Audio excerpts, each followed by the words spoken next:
Welcome, everybody. This is Political Theory Panel 1 for the 2021 New York State Political Science Association Conference. The title of the panel is Islam, Populism, and Comparative Theory.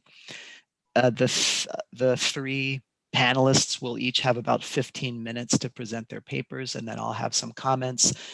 We've decided on the order of the panelists already, but I forgot to say earlier, if you could each introduce yourselves when you begin to speak, that would be great. Okay, let's begin. Claudia. Hi, everybody. My name is Claudia Favarato. I'm currently a PhD candidate in political science at the University of Lisbon and visiting researcher at SOAS, University of London. And I've been mainly researching political theory, African political theory, and African philosophy, with a special emphasis in the Portuguese-speaking African countries. So what I'm going to bring to you today in this presentation, trying to be as clear as possible, is some insights on endogenous political thought in Guinea-Bissau. And to do this, I'm going to use the reading lenses of comparative political theory. I'm going to start and sharing my screen for the presentation, so I think this might make things easier. Yeah, you're all seeing the presentation, right? Yes. Okay, good. So first of all, why comparative political theory? Comparative political theory, right? It is originated from different kind of concerns. On the one hand, one of the reasons why it was born is a need or an understanding of political theory as a mean to place different cultures in a dialogical, imperative, or close cultural kind of approach to one another. So rather than insisting on the idea that each culture and its philosophical school and ideology are close within themselves, there is an intersection between them, and the only way of growing and moving forward is by reviving this intersection and learning from one another. And it's the move and the wheel that generate development within those. On the other hand, another big stimuli toward the growth of comparative political theory is a discontent with the canons, deemed as very partial and representative of essentially one line of thought that is coincident with Western and liberal thought. And in this sense, the second endeavor of CPT is to decolonize, or rather to deconstruct the knowledge inherent in the canon. And then there is also a third endeavor, so a first line within CPT, that instead argues for the idea, yes, of not only of destructuring, but mainly of decentering political theory, or rather into reconstituting and reframing the canons in a way of being truly representative of global political thought. So along with these three different endeavors, there is also a different in approach, and there's a difference between scholarly and engaged comparative political theory, where one just look merely at the text to understand if we understand the text, ideas, and a phenomenon well enough, or engage that is morally oriented in its own kind of in a way of understanding the phenomenon. There is a variety of themes, but what is nowadays more controversial is the meaning of the idea of comparative per se. And according to the literature and to what has been produced so far, there are two understandings of the idea of comparative. One that is more essential and more epistemological in essence, and consider the idea of comparative as an openness and curiosity toward the other. And another one that is comparative in relation to the methodology, and that relates more strictly to the idea of political theory as political science and comparative political science. So taking concepts, ideas, and orders as unit of analysis and compare them between times and space. What happened when we look at the sub-Saharan in relation to political theory and CPT? Broadly speaking, the sub-Saharan has been neglected by political theory, and even more endogenous political thought has been largely neglected both from political theory and CPT.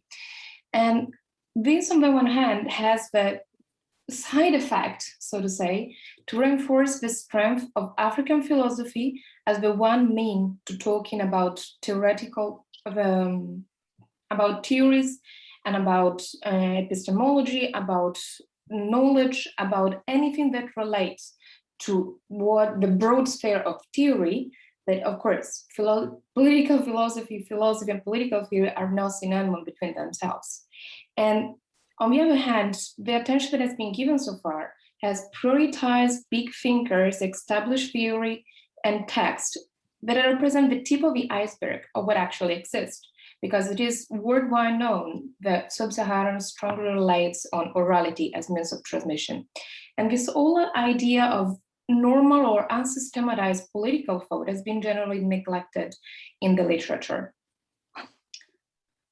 So keeping this in mind, I try to fill in the void that I could see in the literature by bringing up the idea of the case of Guinea-Bissau. First, for this neglection of this ordinary political thought, and secondly, for the preference for certain philosophical and linguistic areas rather than others. And into this kind of scenario, Portuguese-speaking country has been left out so far. So I engage in the third endeavor of comparative political theory. So relating to the idea of decentering the canons of a discipline. And I look at endogenous political thought of Guinea-Bissau, trying to investigate first and foremost the relation of power that bind the indigenous polities. And to this end, engaging in fieldwork was a necessary and essential step toward elaborating these ideas. Because as a scholar who was born and raised in Western scenario, born and raised in Europe, of course, I was not acquainted with the idea that are grounding the setting I was going to investigate. And so the relevance of fieldwork, as it has been said by several scholars, is essential to the fact that it adds to the notion that one learns in scholarly studying from text and books with life experience. And it's a life experience that actually gets to the scholar and challenge, and in a way, it makes also deeper the connection to what one is studying. And in this sense, it's essential also to political theory. So I went to Guinea-Bissau twice. It was supposed to go a third time, but then, as we all know, pandemic came over. So the 2020 fieldwork trip was reverted into online interviews. I used semi-structured interviews, focus groups, a lot of informal conversation, and participant observation with roughly 100 subjects. So in order to get to the understanding of how the indigenous polity work, I look first at relations of power. And we will look at relation of power according to the canons, according to liberalism, to all this massive background of literature that we have inside Western political theory. What we are told is that power is, broadly speaking, a relation of causality, of the power of subject A that can affect subject B. And so the subject, the power is egocentric in the sense that poses centrality on the ego as the subject that conduces and is capable of producing power. Instead, when we're looking at a communitarian and organizing scenario, as the case as Sub-Saharan Africa and Guinea-Bissau, as in this case, we saw that the subject is not the primacy and not the center of its relation of power, but rather the center of power stays in the community, but mainly in the network of relations that bonds individual. And in this sense, I've found out that the term intersubjectivity actually conveys at best how these relations are framed, because it embodies at both at the same time the idea of a centrality of a relational sphere in one's existence with maintenance of one's subjectivity or one's radical difference. And so far, those are understandings that are broadly valid for many sub-Saharan regions. And there are some specificities that apply to the case of Guinea-Bissau specifically. And these relate to some basic ontological categories that mix the idea of kinship, of past, and of land. So the kinship, just put in very simple terms, the kinship constitutes an atemporal community that comprise physical, semi-physical, and metaphysical beings. So it comprises beings that are alive and beings that are alive without possessing a body. And so it extends beyond the limits of time. The time per se is a concept of temporality that strongly relies on the past as chronological moment that is constitutive and explicative of the present. So the center of all the chronological moment relies in the past. And the land, in this sense, is the concluding element that bonds these two other categories. Because the moment people arrive and conquered land is the moment that actually possibilitated and enabled the creation and the origin of a kinship. And at the same time, the beginning of a kinship is also the moment that set in motion the wheel of time. Per se, this threefold category does not entail a political characterization, but we can see that it assumes a political tone, for there are some subjects that are excluded from this mutual network of relations. And once they are excluded from it, they are deprived of their basic rights and even of dignity. One of this category, for example, relates to gods and deities, but more interesting, it also relates to a case of spirit children who are babies who are born as babies, as human Homo sapiens babies, but they are thought to embody a spirit. As such, they do not belong to this threefold ontological category, bonding the kinship, the land, and time, and so they are disposed of through ritual infanticide without thinking that there is actually an act of infanticide. So the connection between the ego, the individual, and the kinship that brings with it also the chronological and the spatial dimensions poses the basis grounding the political relations in the indigenous polity. And this affects how the indigenous polity work. So considering that the nexus between the individual and the kinship is central, how does this affect and impact how the functioning of the polity? So when we look at political institutions in the indigenous realm, we have, broadly speaking, because there's a lot of different ethnic groups and differences on a societal and cultural level, but broadly speaking, we have a figure of a chief that I'm going to call a regulu just for uniformizing, and is a spokesperson who does not really govern. It's a symbolic office of a person who is actually representing the past and the myth and the founding fathers. And it's representative in the sense of the bond between the kinship, the spatial dimension, and the chronological dimension. And on the other hand, the power of governing rests with the councils that are supportive, of course, by customary law. It is unwritten, sustained by tradition and repetition, interiorized, and the elders, who are the guardian of the laws and advisory of the regular. And the councils are open, are communal, everybody participates, it's based on participatory and dialogical politics. And they work with an understanding of consensus. So consensus per se is not really complicated conceptually. We have disagreement, we all find an agreement. Per se, it's a very easy to understand kind of way to understand how things work. But what is tricky in this whole understanding of consensus is why people should engage in consensus. Why wouldn't I retain my own understanding, my own interest, and instead I decided to engage and to compromise with others? And that's a tricky part. So in the literature, in African political theory, we saw several explanations that range from moral grounded reason, essentially moralistic, to others that are only considering rational factors, to other explanations that instead argue that no, but all situation is due to historical, sociological, and cultural contingencies, but then led people to reach consensus. But the idea that I got from the analysis of the interviews in Guinea-Bissau is that reaching a consensus is bound to the willingness to foster harmony and equilibrium in the community. And this is not done for one's awareness that his own life and his individuality is deeply bonded within this relational scheme.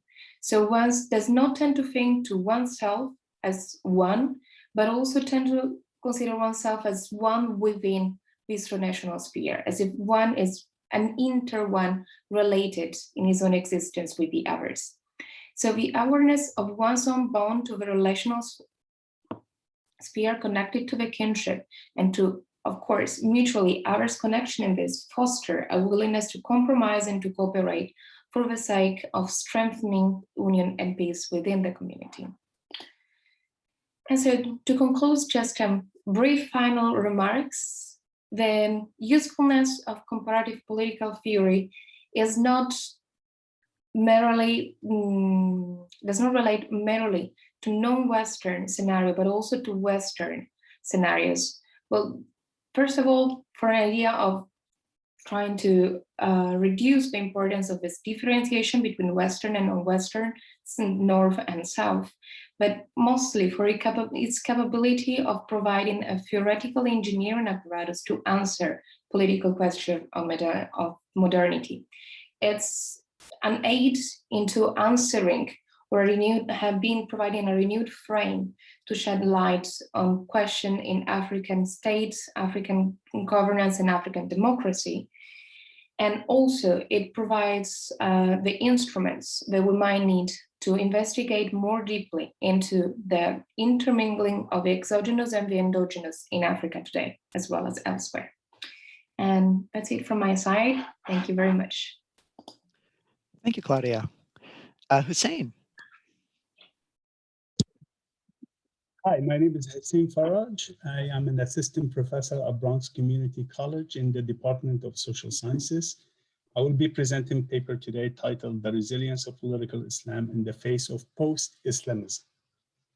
And the idea came to me when the debate first appeared that posited by scholars such as Asif Bayat and Olivier Roy, who posted that, or who argued that upon the exhaustion of political Islam from achieving their goals that they set to have to in their agenda, that they approach to politics is becoming more and more secularized.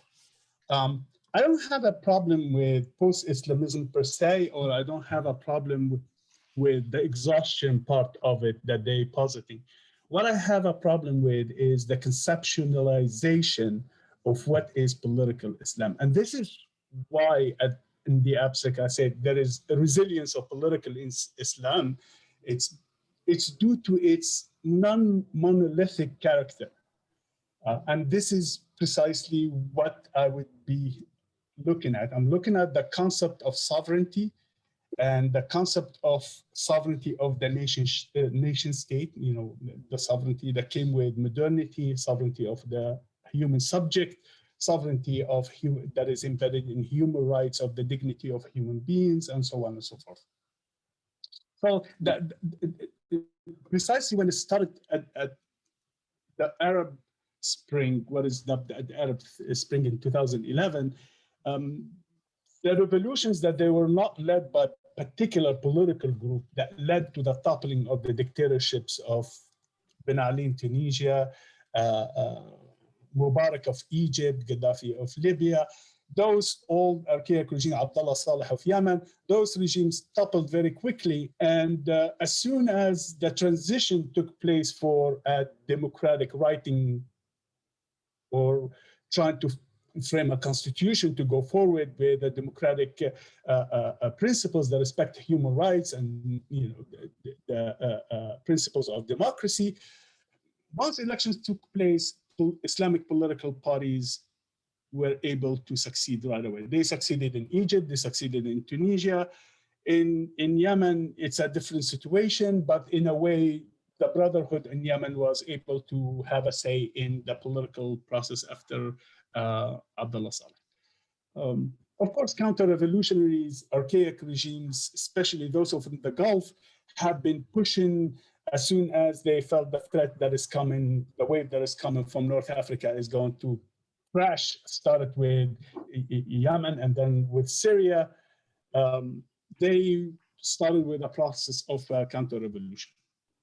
Okay, so with that said, in the beginning, post-Islamism say the exhaustion, the failure of political Islamist political parties to succeed in governing Egypt. They've been toppled by a coup d'etat. And in the Nahda in Tunisia, for example, they voluntarily stepped down to allow a different interpretation where religion or Sharia does not play a role in public life.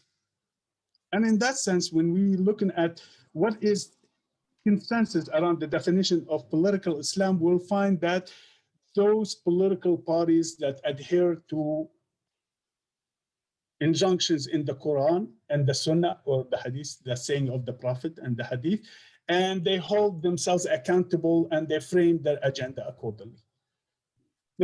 This is shared across the board. And when you look at the literature on fundamentalism, for example, looking at the studies on the nature, on the phenomena of fundamentalism, they use Wittgensteinian's approach to family resemblance. They look at scripturalists, people who are strict scripturalists when they interpret the holy text, and therefore you can speak about fundamentalism in the West, and you can speak about fundamentalists in Islam, and so on and so forth.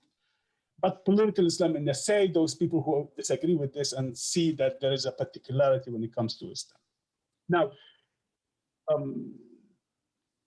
the problem with that interpretation that I just said, that is across the board, is that it reduces all Islamists, political Islam, into singularity. They all agree on one approach, which is strict interpretation of the Quran and in the designing of the agenda of the political party according to the strict rules of the Sharia itself and the role of Sharia in public life. And scholars in Frankfurt School, for example, scholars like Susan Buckmers had looked at this and said the problem of essentializing political Islam into one character fails to see the distinction between them. She says that some of them are reactionaries, some of them are conservatives, some of them are democratic, some of them are conspiratorial, and so on and so forth. But if it's the same phenomenon, all of them adhere to the same standards, what accounts to the variation? Notwithstanding what we saw in Syria, for example, what we saw in Egypt, the divide between the Muslim brotherhoods, for example, on the ground, and those who call themselves Salafi, Wahhabi, political parties who sided with the coup d'etat of Abdel Fattah al-Sisi against toppling the Muslim Brotherhood. And the definition itself becomes either you're going to say, okay, this is an opportunist movement where everybody's thinking about survival, and because of survival, they're being pragmatic. That's that one side. Or there is a problem with the definition that we have in front of us. And the problem that you look at it is that what we have in the definition of political Islam is divine sovereignty, and its manifestation is the Sharia that is set in binary contradiction or on a binary clash, like, for example, the thesis of Clash of Civilization of human sovereignty, the sovereignty of the nation state. But if you see historically, you will find that in Islamic jurisprudence, historically, there was no debate or discussion about the concept of sovereignty in itself. So in Islamic jurisprudence, that is in Arabic, the word for sovereignty is siyada. Okay. And the language around this term had came together during the time of colonialism. By the time Napoleon had invaded Egypt, and in the 19th century, you'll find scholars start to speak about this concept about sovereignty, and they ask a simple question among legal scholars or scholars of jurisprudence.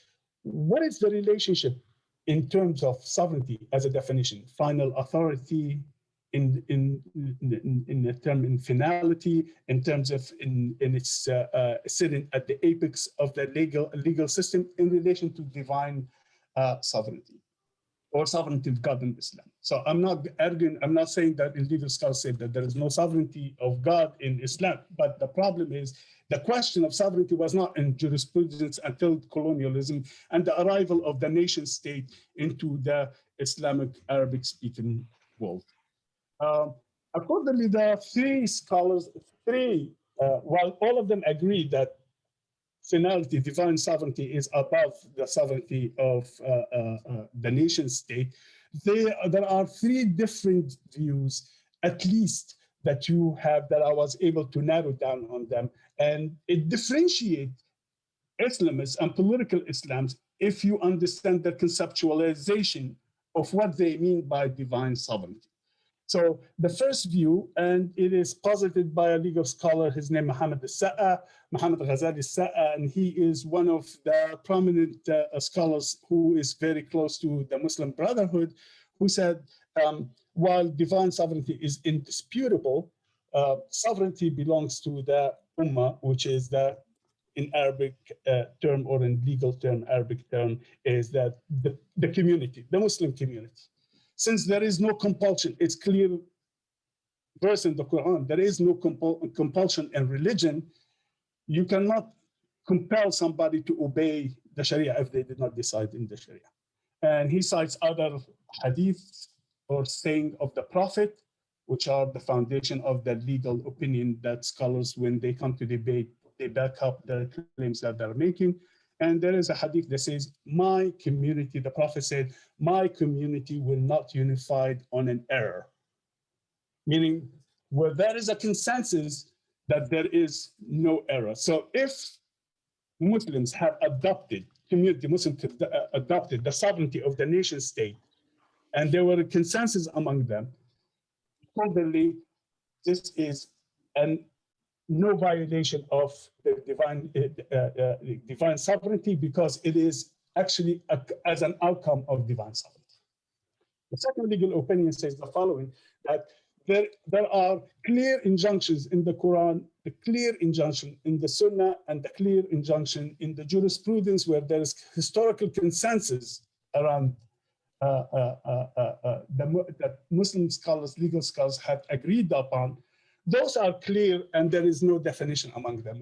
Prime example, like today is the second day of Ramadan, fast in Ramadan. So that's a clear statement. There is no legal dispute about it.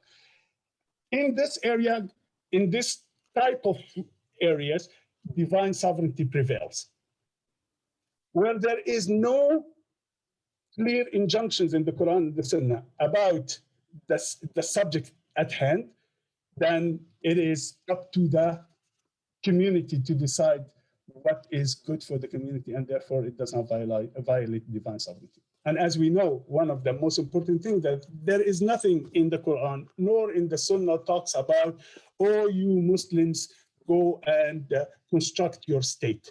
There is no mention of state. There is no mention of political construction of the Muslim community, at least in the Sunnah, okay? At least in the Sunni jurisprudence. And the third opinion is the opinion that belongs to the Salafis and Wahhabis, that is say nothing goes outside the span in the Quran and the Sunnah, since Prophet, and there are clear injunctions in the Quran that God had detailed everything for you Muslims, and all you Muslims, your duty is to obey the laws that are revealed to you by the Prophet. And here is the issue at hand that I found, that why resilience of Islamism, political Islam or Islamism in the face of post-Islamism. If you going to talk about who people like Asaf Bayat and Olivier Roy, when he talks about post-Islamism, you're talking about at least one particular group, but not every group. I mean, if you look at, for example, Turkey, if you look at Saudi Arabia, if you look at Egypt, all of these governments in Turkey that claims to be a secular state, they have a ministry of theology. They have an imam who speaks on behalf of their religion in the state, and he's a public official. Same from Egypt, Al-Azhar that speaks on behalf of Muslims and issue fatwas, legal opinions on issues, and is still on part of a state that claims it is a state. Therefore, the problem is that when you imagine the imaginary of the scholarship that actually looks at political Islam, they drop or they interpret political Islam according to the concept of sovereignty in Western context, finality, highest authority, and so on and so forth. My issue is that they're approaching the subject of political Islamism on comparative and hermeneutical as well. My critique is that the juridical part of it is the most important part. A juridical part that actually tells you what is the difference of a Muslim Brotherhood and Daesh, for example, or ISIS. What is the difference between them? One of them, or Al-Nahda in Tunis, one of them see no problem participating in democracy and participating in with other groups, political powers that claim to be secular and not to be abide by a religion. And while you have on the other side, ISIS. If you look at them in terms of technical and on the ground and in terms of pragmatism, you will come to see that they are somehow, all of them speak about the Sharia and the importance of the Sharia. But what is the difference? What is the core difference? There is something that is actually paradigmatical at the core of modernity. It is modernity that made political Islam label possible. Before modernity, politics itself was not separated from the legal structure. So in that sense, if we, and to conclude that, if we look at the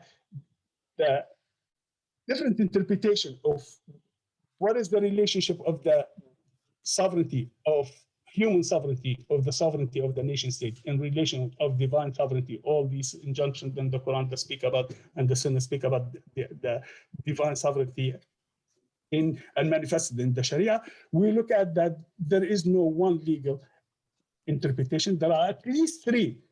There could be four. I'm not finished yet. There could be four, but there are at least three at the moment. Thank you. Okay, thank you, Hussein. Marvin, please. Thank you, Professor Kurtz. Thank you all for having me. So listening to your presentations and taking a quick look at your papers, I was at first somewhat confused as to what my paper's relevance is. But then as I'm listening to your presentations, and also that there's a post-colonial theoretical component to the paper, I think I understand why I'm here. So I will do my best to try and present in a manner that better intersects with your papers. I think because it's a pure political theory analysis of language, clarity, and ideology, right? And so my co-author is not here, and he was to expound upon the post-colonial theoretical component. So I'm just going to talk about the more macroscopic conceptual analysis that I think fits into your discussion on African politics and Islam. So I'll begin with the following. My interest is in theory, political theory, legal theory, kind of constitutional law and theory, subject matter expert. I'm a lecturer at NYU, and I also teach at UPenn. And I also need to say, for the record, anything that I'm saying today does not reflect, is only my own opinion. So I have a government affiliation as well.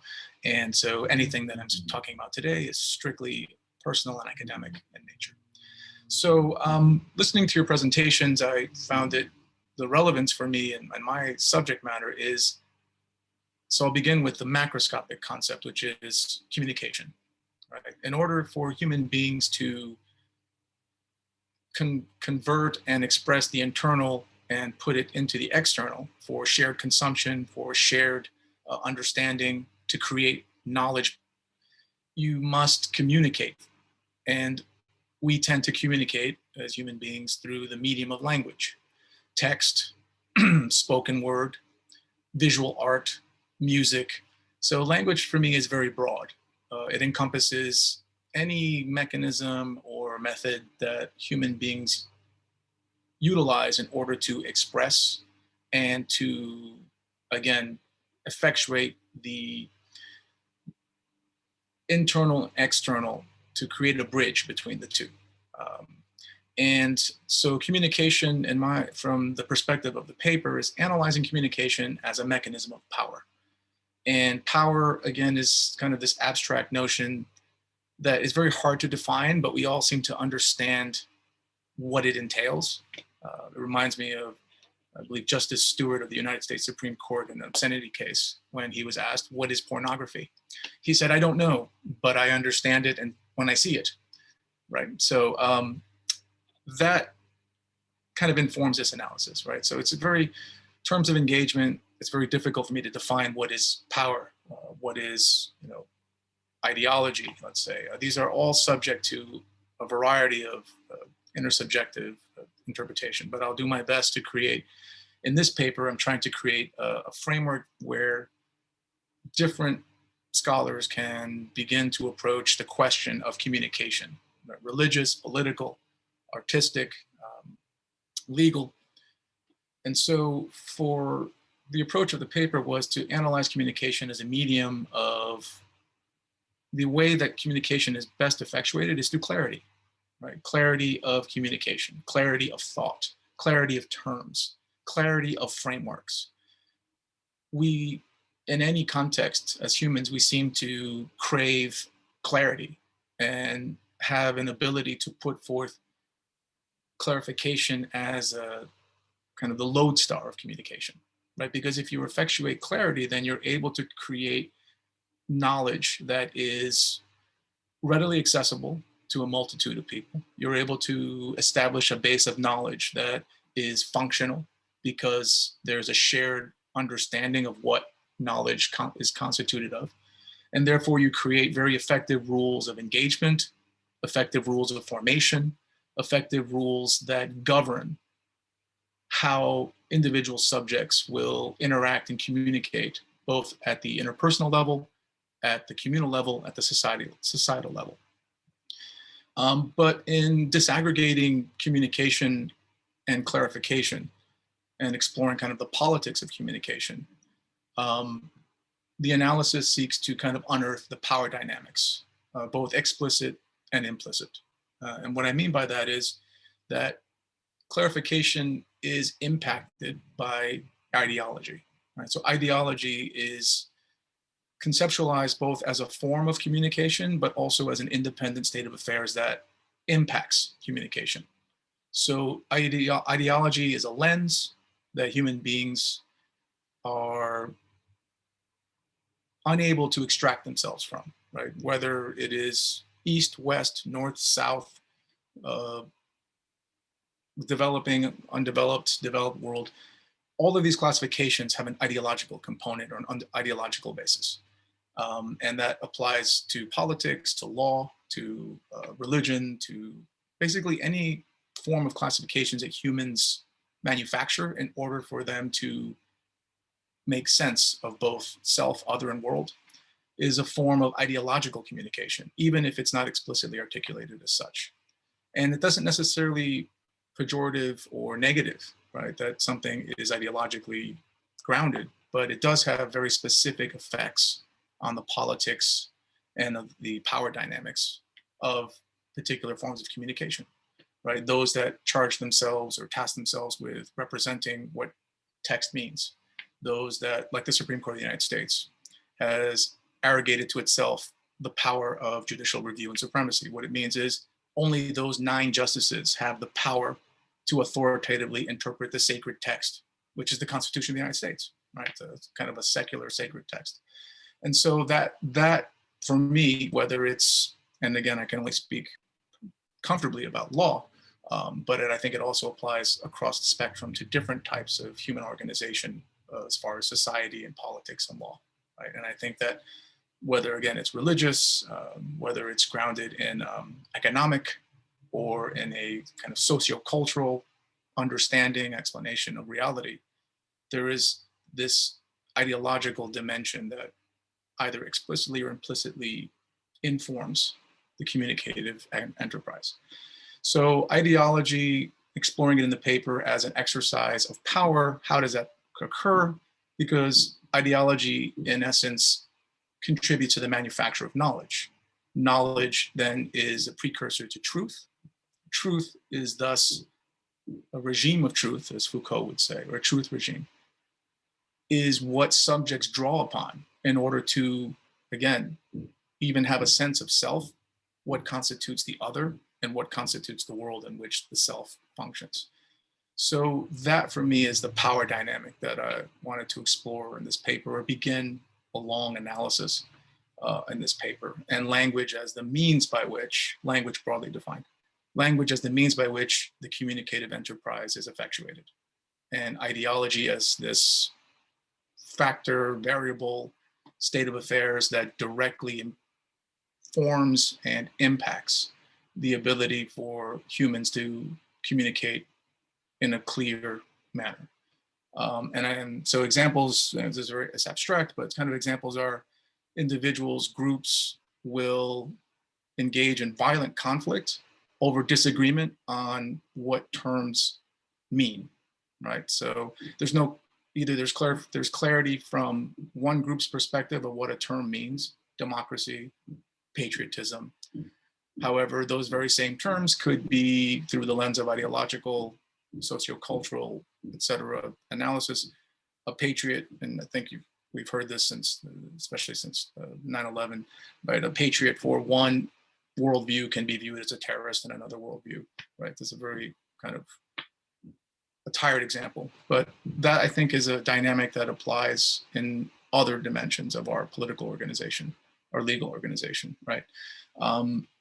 What is justice? What is equity? What is inclusion? What is diversity? These are current terms that are up for vigorous debate in the United States, and I'm sure in other countries as well.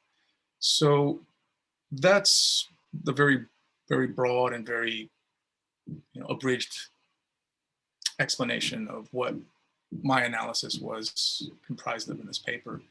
And ultimately, I think classification is power.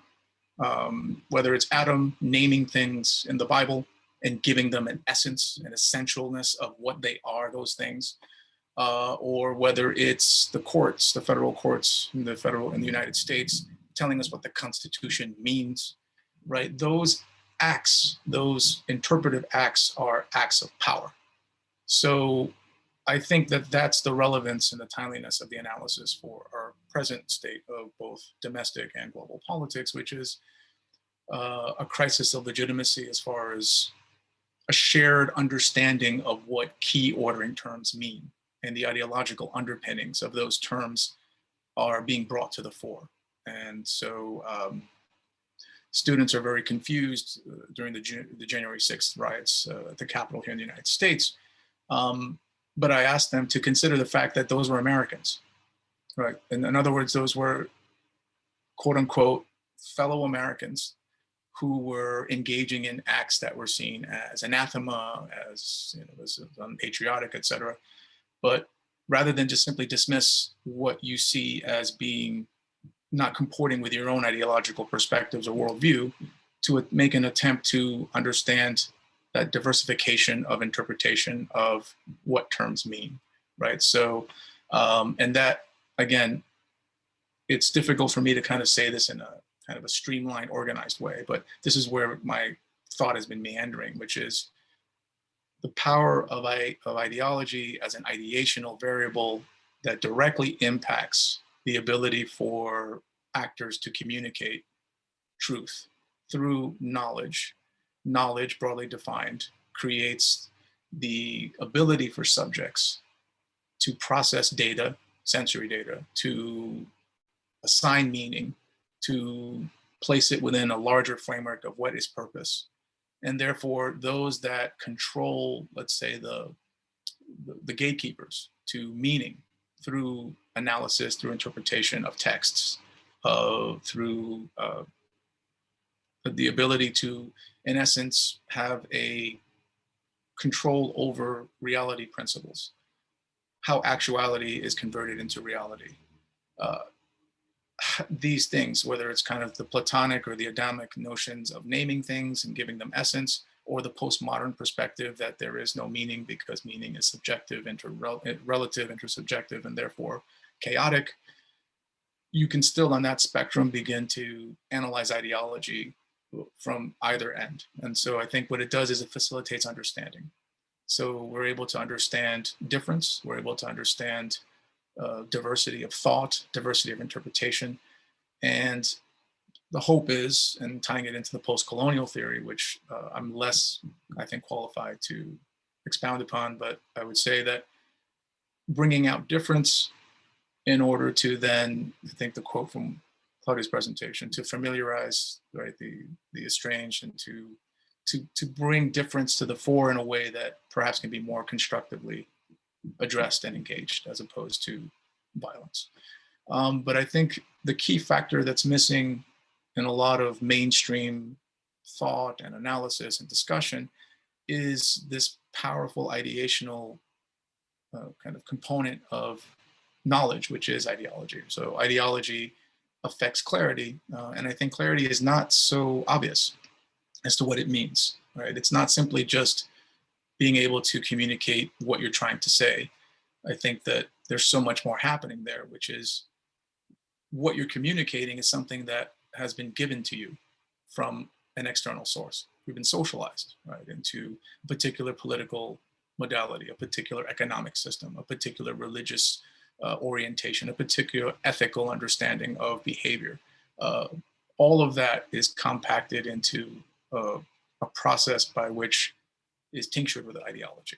And so that's the relationship, that the nexus that I explored or began to explore in the paper. And it's a rough attempt. And so I certainly understand if the Professor Curtis either questions or criticisms, and because it was something that, and I've been changing it as I've been looking at it since I submitted it. So, but ultimately what it is an attempt to expose and to delve into kind of these very complex dynamics, and to understand that the relationship between subjects and the knowledge enterprise. And I think this is where scholars exercise a tremendous amount of power themselves, as far as being the gatekeepers to what constitutes knowledge. And then being able to identify those ideological underpinnings, the lenses that we employ as subjects to communicate, that makes clarity perhaps, if not more attainable, at least we understand better how to approximate it as far as communication. And I may have spoken less, but I'll stop there. And again, I'm not, I think it intersects with your presentations as far as how different perspectives are, how they manifest, how they're communicated, how they're interpreted, how they're received. That is all a power dynamic. You know, again, irrespective of the correctness or incorrectness, because I don't think that's possible to gauge. It's more about just understanding things on their own terms, and the power that people both surrender in subscribing to particular knowledge, as well as the power that they obtain or gain from subscribing to and implementing particular forms of knowledge. I'll stop there, and maybe, you know, hopefully we can have a conversation. Thank you. Okay, thank you, Marvin. I'd like to thank all three of you for your papers and your presentations, and also to thank Scott Estrada, Marvin's co-author, who isn't here at the moment. Before I say much more, I have to warn you, my internet does seem to be, it had to be today, right? Seem to be unstable today. So if I freeze, please feel free to continue the conversation without me until I'm thawed, I guess that's the word. So I'm gonna offer a few brief comments and questions for each of the three of you, and I'll try to end with some cross-cutting or linking questions and thoughts. Well, they might be scattered through as well. And I'm happy to supply more detailed typed up comments to you individually later on, because I doubt that I'll get to everything in the next few minutes. So I'm going to begin with Claudia's paper. One of the things that I thought was most, to me, new and exciting about this paper was not only that it's comparative, but also your notion of focusing on ordinary political thought, or unsystematic political thought, as opposed to, as you said, big thinkers. This is a really promising approach, and I thought your use of interviews and the particular quotations, and this didn't always come through in the presentation, but the specific quotations that you had from the interviews in the paper were just fascinating. And the way that you pull the concepts out of the interviews worked, I thought, very well, and made it a powerful paper. So some questions then about, I had a few questions just sort of out of curiosity about how political life and political thought in Guinea-Bissau work. And then some larger questions about the project or about the ideas involved. And I don't know how much of this you want to answer today, but I was interested in this consensus-seeking model of political community, what role there is, or what conception there is, if any, of dissent or disagreement. And I think your answer was, I guess I'm asking to see whether I got this right, or whether there's more to say. I think your answer was that the primary way that people in this context are thinking about public political speech is that the function of public political speech is to bring about harmony or peace within the community. And if that's the case, then I'm wondering if a concept like our concept, or the Western concept of dissent, is even in the vocabulary of this particular political culture. That would be interesting if there were no such concept. And the role, I was curious also about the role of leaders, the regulo leader in a consensus-seeking regime. At one point, you referred to that person as a spokesperson who doesn't govern, which is a description that raises all sorts of questions. I'm curious to know more about what that role is, a spokesperson who doesn't govern. I was curious also whether you gave us a number in your paper and in your presentation, a number of key terms from Guinea-Bissau political thought. But I noticed that there was no term that seemed to me, at least, as a close correspondent for terms like justice or obligation. And I'm curious whether the concept of kinship includes something like that, or could be taken almost as a synonym for obligation and justice, or whether there's some independent concept. Again, since those are such pivotal concepts in Western political thought, it would be interesting to know whether there are corresponding terms or whether there aren't. You know what, the larger theoretical questions I'm actually going to wait on for a moment, because there's enough crossover between Claudia and Hussein's papers that I want to save kind of my comparative politics general questions for a moment. I'm going to move on to Hussein's paper. If it works for the three of you, I'm going to give all my thoughts at once rather than try to have you respond one at a time. Hussein's paper, my sense was that you were making two arguments here. One is a political argument and one is a theoretical argument. At least that's, as a working distinction, we can go with that. The political argument was a response to the recent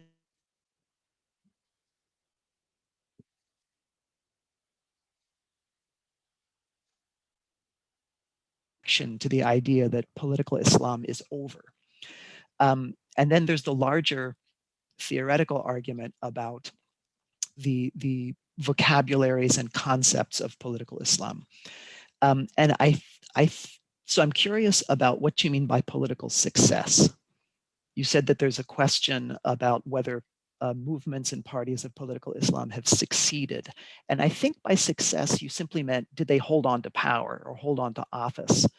I'm not sure whether that's what you meant, partly because another definition of political success, if we're talking about a movement or a party of some sort, is just whether the movement survives. And I think it would be, although those parties and movements have not all held on to power, I think it would be fair to say they've all survived. And that's a kind of success.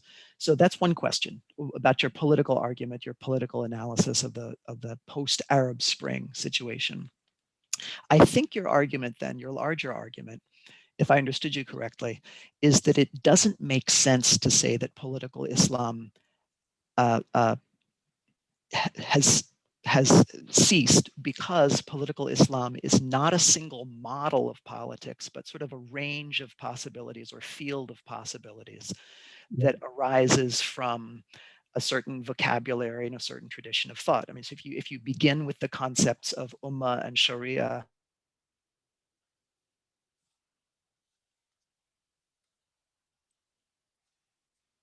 law and community. Sorry, I think I froze there. What I was saying was if you begin with the concepts of law and community, Sharia and Ummah, then you have a certain range of conversations you can have with those terms. And if a particular model that arises from that conversation has failed, you still have the conversation. I think that that's what you were saying. And I just want. Yes. Yeah.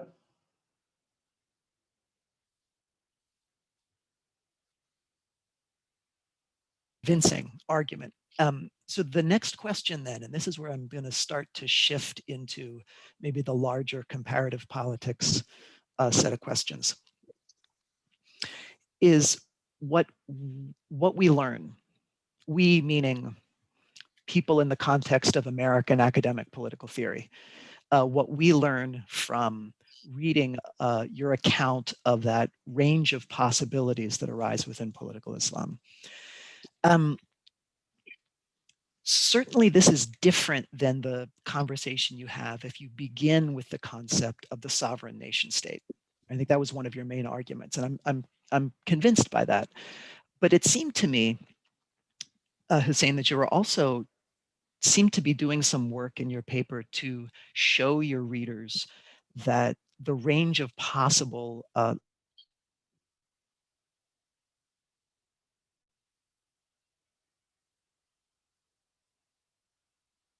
recognized as being relatively familiar and amenable.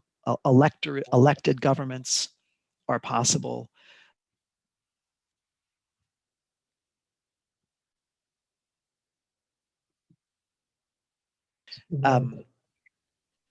Sorry, did I freeze again? Was I gone there? Yes. Oh, sorry. So I'll repeat the last thing I said. You seem to be making some effort to show your readers that within the range of possibilities of political Islam, you could include things like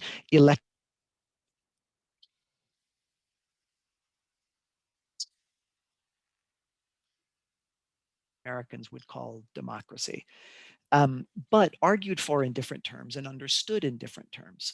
And so I guess my question is, I'm not sure if I even know how to formulate the question, because at least to me, it's a big question. What do we learn from comparing the, to many of us, familiar Western or European in origin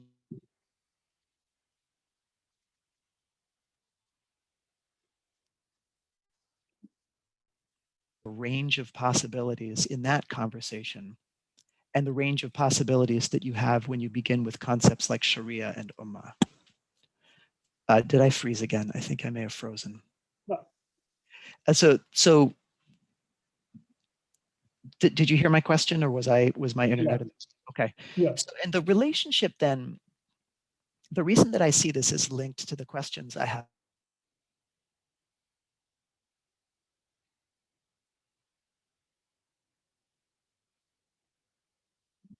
Certain set of vocabularies and concepts that's European in origin.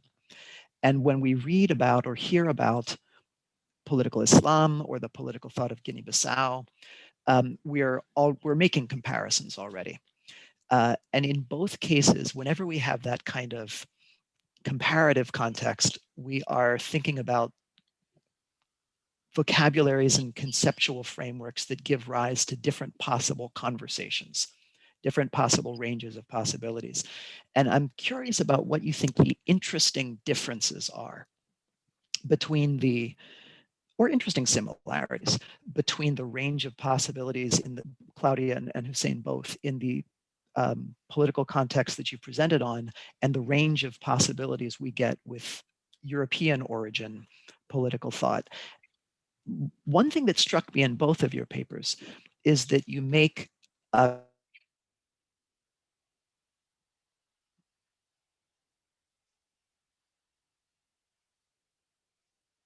right? So Claudia, you make the distinction between the intersubjective West African perspectives and the individualist liberal ideas that are fairly common or maybe even dominant in Western political thought and in our time. And Hussein, you're focused on the concept of the sovereign nation state, which is of course historically pretty closely linked with modern liberalism, although it's not at all the same thing, but it's linked. And part of what strikes me is that the Western ideas that you're contrasting with are within the history of Western political thought anomalies. They're very recent in origin. Hussein, at one point you say that you point out that the sovereign nation state is in its origin an anti-medieval concept, which I think is a way of saying it's anomalous within Western political traditions. And Claudia, at one point you use the term communitarian to describe Guinea-Bissau political thought, which is of course a term with a great deal of resonance in Anglo-American political thought in recent years. I mean, it struck me in particular, one thing that you said about, not one thing, but a major theme in your depiction of Guinea-Bissau thought was this link between kinship, land, and the past. When Alexis de Tocqueville gets to America in the 1830s, one of the things that surprises him is that Americans lack that three-way connection. I mean, he saw it as an oddity in 19th century America, that Americans didn't have that intimate connection between kinship, land, and the past, which again seems to me to suggest that there are important features of the political conversations that Claudia and Hussein, that both of you are describing, that are quite similar, or at least have interesting similarities to pre-modern Western political thought and to dissident forms of political thought within the modern West. So again, the question is, what do you see as the interesting differences and interesting similarities between what you've studied and Western political thought? Not just liberal thought, of course it's different from modern liberal thought, but Western political thought more broadly. I hope that's not a hopelessly big question, but those are some of the things that occurred to me. Marvin, then, as you said at the beginning, your paper is somewhat different because it's not comparative in nature, although it has a post-colonial component. So my questions for you are a little bit separate. I understood you, and I may have misunderstood, so please correct me if I got this wrong. I understood that you, I'm going to say you and Scott, as working with two definitions of the word clarity. One is the idea of clarity as an unimpeded access to meaning, right? Like you're looking through a clear pane of glass, not a glass darkly. And the other is clarity as an imposition of ideology, an imposition, which I understood you to mean especially an imposition of a false simplicity on a complex reality. So my first question is whether I understood correctly. If I did understand correctly, then it's puzzling to me that you would use the word clarity for both of those things. I wonder whether it might advance your project if you simply chose another word rather than clarity to describe this ideological imposition of fixed signification. Or, on the other hand, I may have misunderstood what you were trying to do, in which case maybe this is a moot question. You write about, you have a great deal of concern with the tendency of ideological formulations to marginalize perspectives or to make a kind of rigidity to the way we understand the world or the way we describe the world. And to me, that implies some kind of alternative. And I want you to, I would be interested if you would say more about what that alternative use of language is. I mean, at one point you cite George Orwell's essay on politics in the English language. And the point of that essay, of course, is to offer a kind of ethics for the use of language. I mean, I think he ends the essay with a set of rules for writers. So do you have a set of rules for writers and speakers, or at least some notion of the ethic of communication that you're trying to recommend?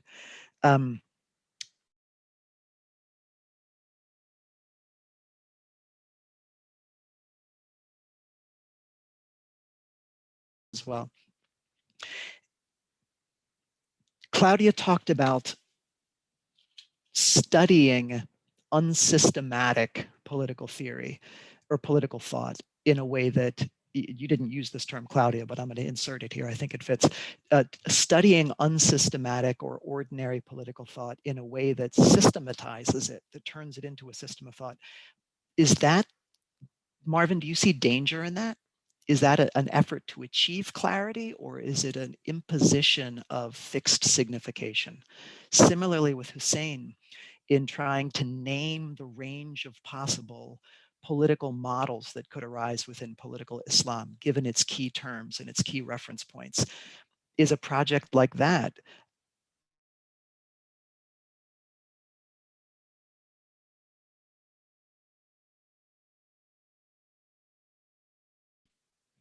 I think that should, I invite you to take up any of those questions you want to take up and ignore the others.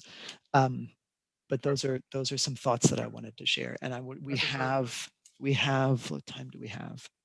We have about 20, 25 minutes, something like that. So please, in whichever.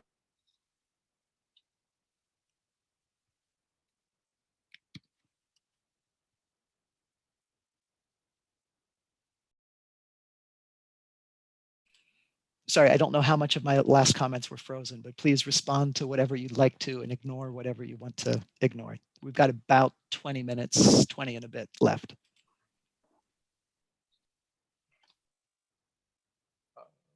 Well, I'll start. Can you all hear me? Kind of goes in and out. Is okay now? Yes.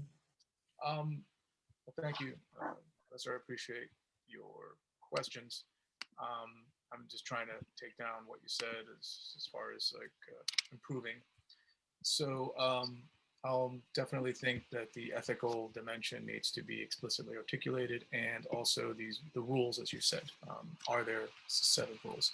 I think for the word, so I'll address the clarity question and then the application to the kind of papers. I guess I'm struggling to so I picked clarity as a term that seemed to be both pedestrian, but also kind of pregnant with complex possibilities. And maybe it needs to be rethought.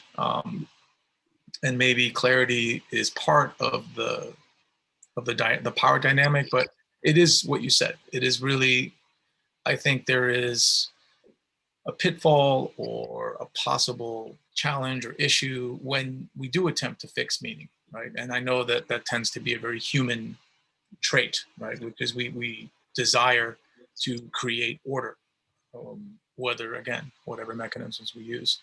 So I'll kind of reconsider that.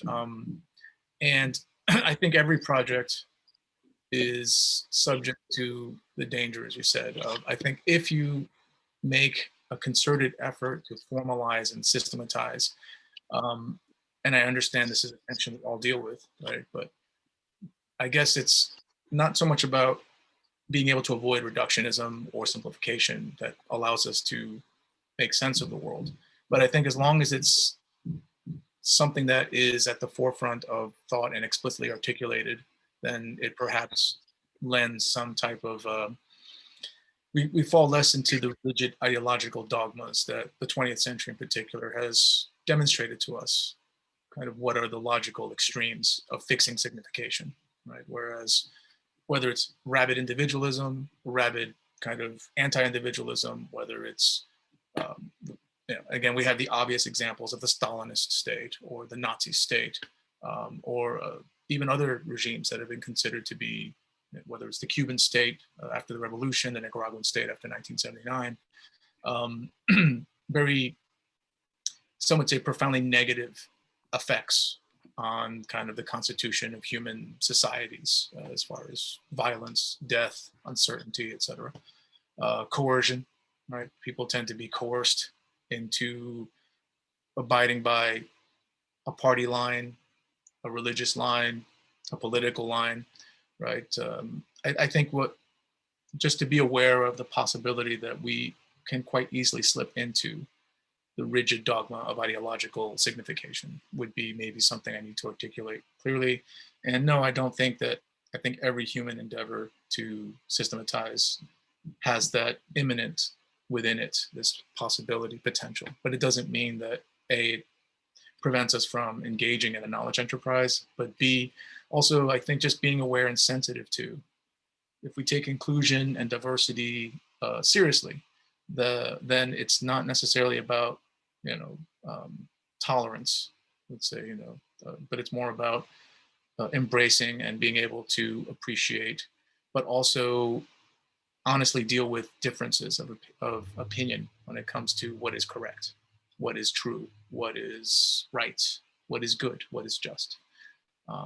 So I don't know if that answers the question, but I will certainly take the ethical rules component into mind and perhaps rework the clarification to perhaps be a secondary and not necessarily a primary term to lessen confusion.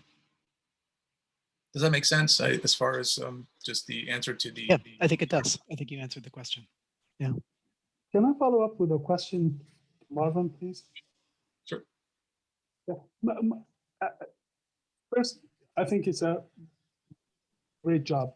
I mean, I think you have presented your case, and I think you made a good argument about the project itself. My question is that what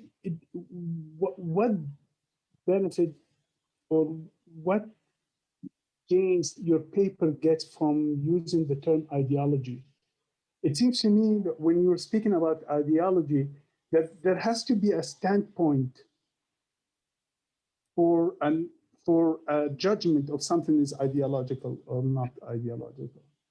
And you tell me why you're using ideology instead of, like, for example, narratives. Sure. So the quick definition that I found that I thought was useful, and kind of to paraphrase, is I think I'm using it expansively, and maybe this is also something I need to clarify in definition as far as terms. So for me, ideology is not simply kind of ideas or beliefs or attitudes that, let's say, consciously or unconsciously, reflect, but I think also it's about a constellation of ideational variables, right? And that's broad. But so it's not just a specific communism or socialism or liberalism. I think those are subsets or sub-narratives, sub-discourses of a larger umbrella notion of that there's this constellation of abstractions that humans either can approximate or actually obtain, depending on your philosophical perspective, right? So if you're Platonic, you believe that there are abstract essential notions that exist, art. Maybe we can't necessarily grasp 100% or God, but we can approximate a relationship between art, justice, God through our limited medium of language. But for me, ideology is more about that broad constellation of variables that we draw upon. And maybe I need to make that more clear, which is, yes, political ideology is a part of that. We all as human beings inherit that from our socialization.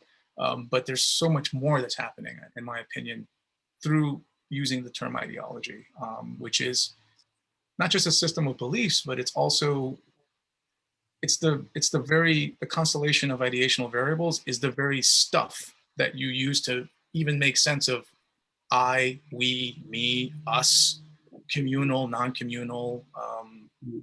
Does that maybe kind of, I think your question is. I was thinking of paradigm when you say something like this.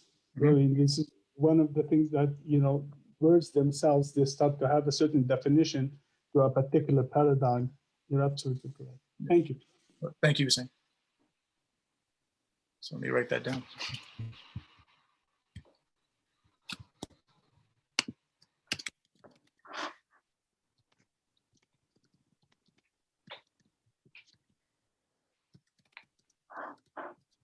Claudia or Hussein, you should feel free to go ahead and talk. Okay, so maybe I can pick up from here. And actually, I had some question for Marvin. And you mentioned the question of truth and regimes of truth in your paper. And I wonder, how do you see this relation between communication and truth? Is there any possibility for communication actually to express truth or not?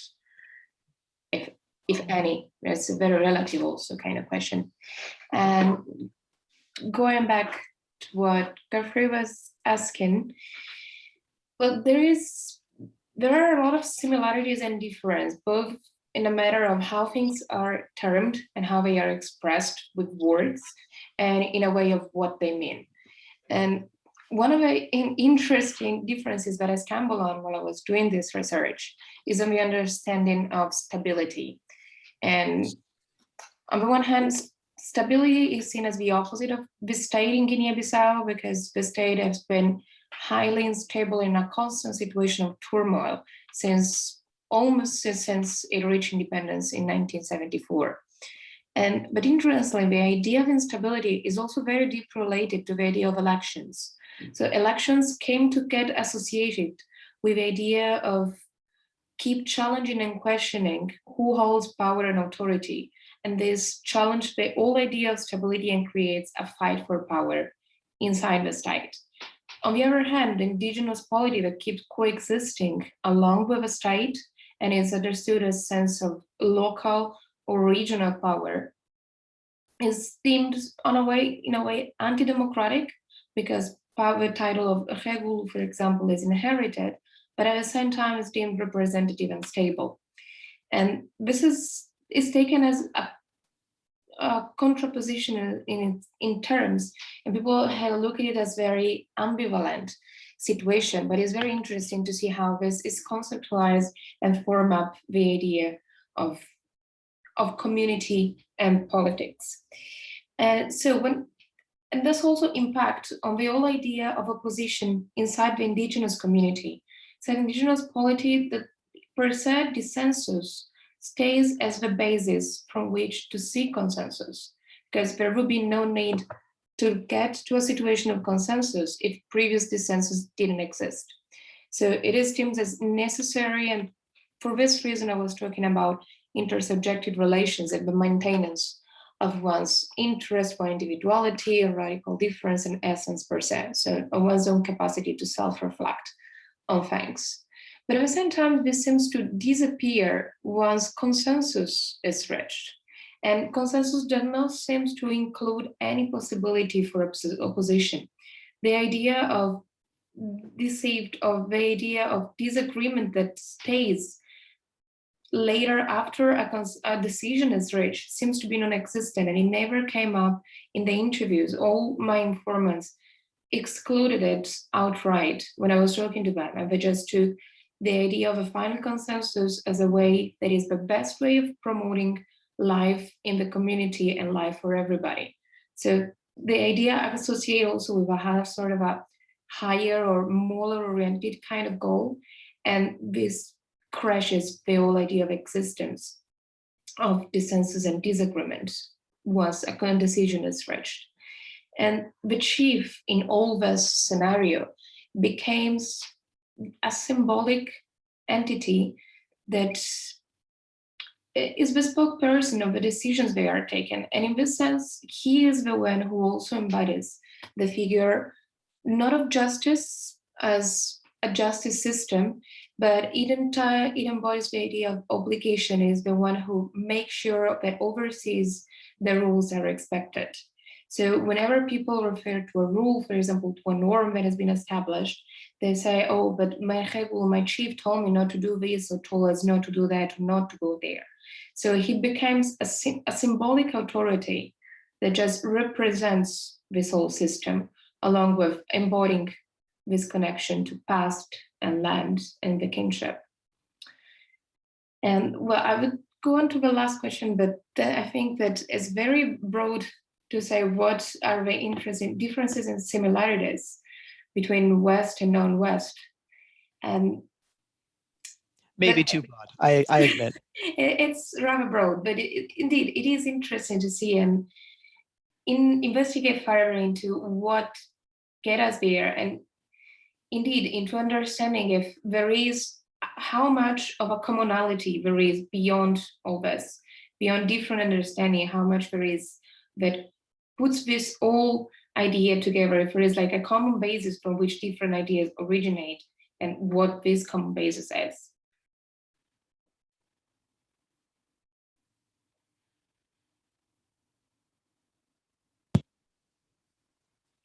Thank you for your question. And I think the point that you made, Jeffrey, about survival is a form of also success, not success to actually govern and to actually capture the state, is absolutely on spot. I mean, I think you're right. I would say the most important thing that my approach, which is a comparativist approach as well, is that the notion of multiple modernity already is in sociology. Scholarship that tend to write about political Islam and somehow ascribe to it a notion of sovereignty is a scholarship that have one, and this is why Ali Mursipasi that I have mentioned in the paper is very important. There's one trajectory to modernization, one trajectory to modernity, and all Europe had achieved that, and all other nations had to rally up and catch up with the same model that was European. The problem with that notion of modernity in a civilization that was based on legal jurisprudence. Rome has its own paradigm. Greece had its own paradigm. Another civilization. The impact of the arrival, the European arrival and colonialism and dismantling of the legal structure that used to be there, and having to, up to the 60s and the 70s, you have the discourse from political science and political theory talking about one notion and one model of modernity that universal, and anybody wants to achieve that, achieve the principle of enlightenment has to go through this, has a problem with memory. It's amnesia. And any legal, I mean, you can, you know, Marvin, you are a legal scholar. You understand that the English common law has a precedent, and precedent has its memory. And in that sense, without having to have memory and precedent, it's impossible to create stability. The change that happened in the Middle East, I would say North Africa, and what led to this violent expression of Islam is this brutal top-down change that came from the state down. It started first with colonialism. It started after that with the regimes that took over from the colonial powers once they departed and took over. And it still unfolds today. I mean, if you look at how Abdel Fattah al-Sisi became president of Egypt, while he committed a massacre, in daylight massacre, for people, peaceful protesters in a square. The entire world saw that, yet Abdel Fattah al-Sisi is welcome to international venues and welcome, similar to the Crown King of Saudi Arabia, cutting into pieces a journalist who actually criticized him. And then, you know, Joe Biden comes to power and he rigs on his promise, and now, you know, we have to deal with them. They're an ally anyway. So it is the multiple modernity, I think, would have make us possible understand what is taking place on the ground, and at least in variation between what is ISIS, what ISIS stands for, what is Wahhabism stands for, what the Brotherhood stands for, what the Nahda stands for, and as well as Shi'i political Islam that I did not mention or I'll talk about in the paper. Just brief comment, Claudia, the question that you asked, because it's not a brief answer, shouldn't be, but for the purposes of time.